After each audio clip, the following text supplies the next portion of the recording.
Welcome to Reddissimo, home of great Reddit stories. Don't forget to subscribe now. Aita for kicking my brother-in-law out of the house because he was always calling me short. I'm 5 feet 4, so compared to my husband and brother-in-law, who are both over 6 feet, I'm short. I'm not insecure about my height, but my brother-in-law kept bringing up how small I was and said how my husband was going to have 2 babies soon. He also kept joking about how he and my husband could pick me up with one hand and toss me around and how I couldn't reach anything. He was really getting on my nerves with his stupid jokes, so I kicked him out. My husband was in the shower at the time I did so, and when he came out, he asked me where his brother went, so I told him I had kicked him out. They were supposed to be going somewhere together, which is why I think he was so annoyed at me for kicking his brother out. His brother did come back after he called him, but I think he was mad at me too because he was acting weird. Aita. Nta. Sounds like he was non-stop being annoying and disrespectful in your own house. Have your husband talk to him to make sure the message gets through. And 5 feet 4 inches isn't short. Agreed. 5 feet 4 inches is a pretty average height and does not stand out in a crowd or rather get lost in one. I'm 5 feet 3 inches and feel awfully small sometimes. It's rare that anyone is actually smaller than me. I'm surrounded by tall men. My DH is 6 foot, my son is 6 feet 5 inches, my boss is 6 feet 4 inches, etc. I kind of like being the small one most of the time, but those types of jokes would get on my nerves fast. I'm 5 feet 4 inches and I've always felt mighty. I've been with my husband for 15 years and I'm still shocked on occasion when I stand in front of him, 6 feet, and realize how much shorter I am. Lil dog big bark, I guess. I'm 4 feet 11 inches and the next closest person to me in height in my family is my brother, that's 5 feet 6 inches because we're both adopted. My mom is absolutely gorgeous and 5 feet 9 inches. Dad was 6 inch 0 foot and stepdad is 6 feet 3 inches. Little bro is 5 feet 11 inches and hubs is 6 feet 0 inches. I feel your pain so much. I remember once asking little bro when we lived at home if he could get a glass down from the cabinet for me, and he goes, "Why can't you just do it?" So I showed him how I had to hop up on the counter in order to reach. That sweet kid never questioned me asking for help again. Second Reddit story. Aita for asking my boyfriend's sister and her friends to leave the house. My boyfriend and I, both 33, still live with our parents, so we never get to spend quality time alone. Last weekend, his parents were away on vacation. We planned a romantic dinner on Saturday at his parents' house since it was free. We went shopping for groceries and wine, and when we got back to the house ready to start our date night, his sister, 25, was there with a bunch of her friends in the backyard having a barbecue. She has also had people over the night before. We were both disappointed since she usually works overnight on Saturdays. She claims she always had this Saturday off, but we think she probably requested the day off since the house would be free. I explained to her our plans and she replied no worries, that they were in the backyard, so no one would bother us in the kitchen and we could still have our date night. We opened our wine and started to cook, but her and her friends were being so loud and kept coming in to use the bathroom down the hall from the kitchen. We had enough, so I went outside and alerted her that they were being too loud and it was unacceptable when she knew we were trying to have our date night. I asked her if she and her friends could please move their barbecue to another location. She was able to have her friends over last night and this was our night to use the house. She seemed annoyed with me and said she lived here and I was just a guest, so I had no right whatsoever to demand they leave. She again said we could be in the kitchen and they would not bother us. I was pissed and so was my BF. We made our dinner, ate, and then I just went home. They were still outside hanging out when I left. I made a comment to her on the way out that maybe it was time for her to grow up, and if she were to actually ever be in a relationship, she would understand how important it is to have alone time. She just rolled her eyes. This morning my boyfriend called me to say his parents were not pleased with me. He suggested we hang out at my house for a while until it blows over. How am I in the wrong? We planned around her schedule and we chose Saturday because she always works on that day. She had friends over on Friday, so how is it fair that we can't get our own night to use his house just like she did? Aita. Comment. Seriously? Have we gotten to the point where 33-year-olds are acting like this? You can't tell your BF's sister she can't live life at her house. This is beyond petty and childish. Yta. Exactly, OP has no right to dictate who can and cannot be at a house that she doesn't own. If the people who do own the house, BF's parents, are okay with the sister and her friends hanging out there, OP and BF have to deal with it or make different plans. Not to mention, OP had the nerve to say, maybe it's time for you to grow up. OP is 33 years old and was the most immature out of everyone involved. Perhaps, it's time to get your own place, OP, if you are so concerned with privacy. Edit, Yta. I had to triple check the age a few times to make sure I read that right. Like geez, I'm 32 and could never imagine acting that way. I did too. I can't believe this nearly middle-aged grown woman is so entitled and immature, laughing out loud. Third Reddit story. Am I the AH for asking my husband to include our children when spending time with his estranged son? I am a 45-year-old woman who has been married to my husband, Fred, for 20 years. We have 4 children, including my 24-year-old stepson, James. When Fred and I first met, he was still married to James' mother, Lily. We fell in love, but we didn't do anything physical until after their divorce was final. I met James when he was 5 years old, and over the almost 20 years that I have known him, he has never liked me.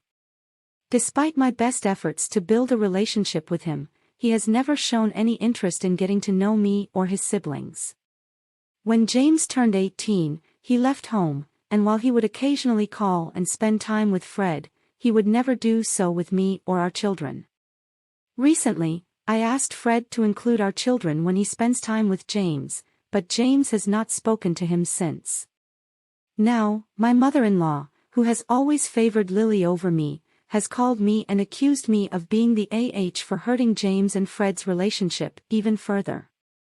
I understand that my request may have hurt James' feelings, but after almost 2 decades of trying to build a relationship with him, I feel that I have exhausted all other options. I love my husband and our children, and I want them to feel included and valued in our family. It's not fair for James to exclude them from his life with Fred simply because he has a strained relationship with me. I believe that it's important for families to come together and support one another, especially during difficult times. James is a part of our family, and I want him to know that he is welcome to spend time with us, but not at the expense of my children's feelings or our family dynamic. I understand that James may be hurt, but I hope that he can see that our family is important to us, and that we want him to be a part of it. Comments. Okay, so. Your husband divorced James' mother to be with you. James, somewhat unsurprisingly, wants nothing to do with the person who helped to break up his parents. James refused to play happy families with the two of you. Your husband has a tenuous relationship with James now. You put extra tension on that relationship by demanding that your children be included in any meetings between your husband and James. Your reasoning was that your children would feel left out if their father occasionally spent time with James without them. Despite James not wanting to spend any time with his half-siblings, you somehow thought this was going to be a healing move. Come off it. You've been sabotaging this parent-child relationship for 20 years. Can't you give it a rest? Yta. James just sees a home wrecker that won't leave him alone. James sees an evil stepmother that plays sweet and caring while she is a manipulative person. Her MIL sees through her BS, and that's why she favors ex-wife. OP, your children have a present father in their lives, day and night. James gets weekends with Dad and you want their relationship that is on the rocks for almost all of James's life to suffer because your children can't be without their dad for a few hours some days. YTA. Let your husband rescue any form of relationship he can have with his son, because as I read you are the bump in their road. I do wonder if it's intentional from Op. Is she hoping to destroy the relationship with James to get him out of the picture entirely and keep her husband for her own little family? I would hope not, as that's vile, but people never cease to amaze me. Fourth Reddit story. Aita for causing a scene and leaving a free vacation over the way my daughter was being treated. My brother, Nate, and his wife, Jen, invited me and my daughter, Maddie, 10, to go on vacation with them and their kids, Laura, 12, and Danny, 9. Nate and Jen are extremely well off. They both have high-paying jobs and earn around $350,000 between them. Maddie and I are middle class. I own a small house and Maddie goes to a private school. Maddie has a good life but it doesn't compare to her cousins. My brother and Jen rented a house for us and paid for the rental, all of the food, and all of the activities. The only thing I paid for was gas when driving myself and Maddie to the house. I also have state that Nate and I don't get along very well, but I have a great relationship with Jen, mostly because of how they are with the kids. Nate tells the kids they don't have to be nice to anyone, never encourages them to share their toys, and doesn't discipline his kids. Jen is the opposite. She constantly tells the kids to share with their cousins and will punish them if they're being rude to the other kids or adults. Now to the vacation. They rented a 3-bedroom house. Nate and Jen had the master bedroom, I had the second bedroom with a double bed, and all of the kids were going to share a room with 2 bunk beds, 4 beds. The first night was pretty rough. The kids brought tons of toys but refused to let Maddie play with them. Jen came in and told them that before they left, she told them they'd have to share their toys, so they either share, or she takes them away. They were a little rude but mostly fine the rest of the night. The second night, Jen went out to dinner with an old friend and Nate and I were home with the kids. We were getting the kids ready for bed and an argument broke out between the kids because Laura and Danny decided they don't want to share with Maddie and told her to sleep on the couch. I expected Nate to tell them that the bedroom was for all of the kids, but he told Maddie that she either has to sleep with me or on the couch. I asked if he was serious and he replied yes, and that his kids were uncomfortable sharing with Maddie, and since he paid for the house, he has a right to kick Maddie out of the room. I told Maddie to get her bag and that if she doesn't have a bed, we're going home. Maybe an hour after we left, Jen came back and asked why Maddie and I left. I told her what happened and she asked me to come back and promised that she'd take care of her husband and the kids because she wants her kids to have a good relationship with their cousins. I said no, and shortly after we got home, I got a call from my brother yelling at me for causing a scene, creating problems between him and his wife, and being ungrateful for a free vacation. He got our parents involved and they're agreeing that it's a free vacation and I can't be picky. Aita for leaving with Maddie. Comments. NTA. Nate is one of those parents who wants his kids to win at all costs. He never figured out that the most important thing for a parent to remember is to raise decent human beings. That's what his wife is trying to do. He's hell-bent on raising a couple of jerks. I feel sorry for Jen. Your parents are dead wrong. You did the right thing. Sounds like a miserable free vacation. I think you have to be a decent human being first to raise them. Well, I'm going to be honest, I think that's already a lost cause with Nate. Easy to see why OP and Nate have a history of not getting along very well. That being, Nate has a history of being an AH. Nate equals golden child, OP equals scapegoat. That much is clear from Nate getting the parents involved and the parents not remaining impartial. Really weird that Jen has stayed married to him if she has a solid career of her own though. I mean, I can understand her overlooking his extreme AH-ness before the kids, happens all the time. But after the kids? when he contradicts every single thing she does with the children. That does not seem real to me.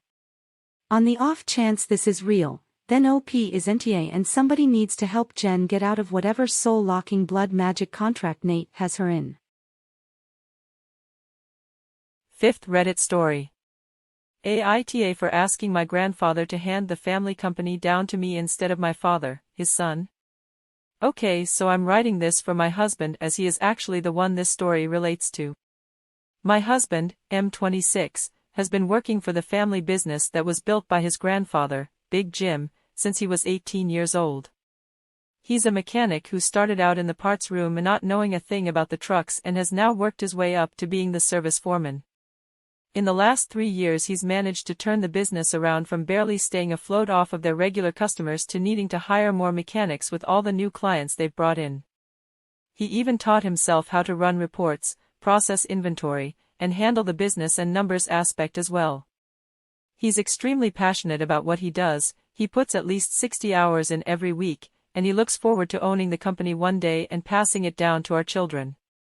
His father, Jimmy, the current general manager and son of Big Jim, does not share this passion. To him it has always been just a job that he'll inherit from his dad when he passes away and inevitably sell. He has no knowledge of how to actually service the vehicles, so all he runs currently are the business ends of things, phone calls, service write-ups, scheduling, etc., and for about 4 months out of the year he travels, so my husband runs it solo while he isn't there.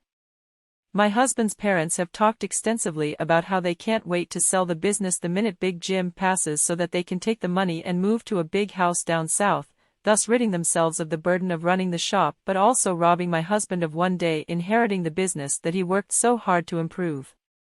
A few months ago when Big Jim came up to visit, my husband sat him down to break this news to him. His grandpa was devastated to hear that his own son doesn't want to keep the company he started in the family to pass on for generations. My husband suggested putting our names into the will so that it skips his dad and goes directly to him instead to keep it alive and in the family he loves so dearly. And his grandpa did just that. A few days ago my husband's parents found out about this and they were livid. They said that we were greedy for what is theirs by birthright and that Jimmy had been working there for 40 years as opposed to my husband's less than 10 years. Apparently we had no business going above them because they didn't like what they were going to do with the shop and that it's none of our business. It had always been set aside for them in the will and they're saying we should be disgusted with ourselves for ruining their retirement. So my husband wants to know, Aita? Edit. I wanted to clear this up since I've seen a lot of comments regarding this. Jimmy is not cut out of the will, he just isn't getting the company. Big Jim is very wealthy and owns multiple vacation properties in the US. My in-laws are definitely getting a sizable amount of money as Jimmy is his only son and I'm willing to bet that he'll also inherit one of the vacation homes since he likes to travel down south so much. Big Jim didn't disown his son, he loves him very much, but he wants his life's achievement to live on beyond his passing and he thinks the best way to have that legacy is through his grandson, my husband. My in-laws won't be left high and dry, they just won't be able to have it all. Comments. NTA, you and your husband openly communicated with the person whose choice it was to hand down the business and they changed their mind. They just feel entitled to owning it because of seniority and the underlying expectation that they would always receive it once he passed. Maybe it would be better for Big Jim to turn over the business to OP's husband while he's still alive. I'd be afraid of an ugly court battle from the parents over the will. Little Jim does sound like a great guy, but there's still the slight chance that could get messy if Big Jim makes a business decision Little Jim doesn't like. But at least he would be around to say he wasn't coerced into doing so. After he dies, Little Jim could claim he was pressured into changing the will or taken advantage of somehow. NTA. If Big Jim retires and fully hands the business over before passing away, then there's no problems with Jimmy contesting anything. Hell, if Jimmy's been working there for 40 years, maybe it's time for him to retire too. His is like the difference between nepotism and nepotism. OP's husband is emotionally invested in the family business, worked his way up, educated himself on multiple facets of the business so that he can run it efficiently and improve the business. It's still nepotism because he'll still get ownership of it because he's Big Jim's grandson, but he actually cares about the legacy. Jimmy has been punching a time clock there for 40 years but hasn't bothered to expand his knowledge outside of his specific job description, hasn't tried to expand the business, and is ready to sell it as soon as his dad dies so he can retire in luxury. This is the worst kind of nepotism where someone who is barely qualified gets to run the place, into the ground apparently, and then expects sell it off for a big payout just because he's Big Jim's son. In this day and age, it's irresponsible to your employees to engage in the kind of nepotism Jimmy expects. Thanks for watching. Don't forget to subscribe if you haven't done so. This will help us grow. Thank you once again. You guys rock.